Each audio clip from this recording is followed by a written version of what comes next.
آج لبرل اور سیکولر بے دین طبقہ بہت زیادہ زور دیتا ہے کہ فرنگی کے اخلاق اپنائے جائیں تاکہ جس طرح دنیاوی ترقی اس نے کی ہم بھی کر لیں۔ تو ایسے لوگوں کے لیے ہمارا جواب یہی ہے کہ جن کے متعلق اللہ رب العزت نے فرما دیا کہ ان کو عقل نہیں ہے، تو آپ کیسے کہہ سکتے ہیں کہ ان کے پاس عقل ہے؟ یہی وجہ ہے کہ آج دور حاضر میں ہم لوگ کافروں کے غلام فقط اس لیے بنے بیٹھے ہیں کہ ہم لوگوں نے ان کی ترقی کو اپنے لیے خیر اور رحمت مان لیا ہے، جبکہ حقیقت میں ترقی اور خیر فقط دین اسلام کے اوپر عمل پیرا ہو کر کے پیارے نبی صلی اللہ علیہ وآلہ وسلم کے احکامات اور پیارے نبی کی سنت طیبہ کے اوپر عمل کرتے ہوئے زندگیاں بسر کرنا ہے۔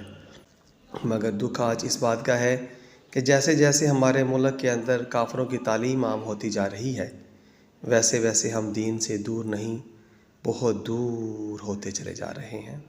آج ہمارے ہر طرف بے حیائی، بغیرتی، فحاشی اور عریانی، ہر طرح کی جملہ برائیوں نے اپنے پنجے گاڑ رکھے ہیں، مگر ہم ہیں کہ ٹس سے مس نہیں ہو رہے۔ تو ساتھیوں، یاد رکھیں یہ وقت بھی گزر جائے گا۔ اللہ تعالیٰ ہمیں سمجھنے کی توفیق عطا فرمائے۔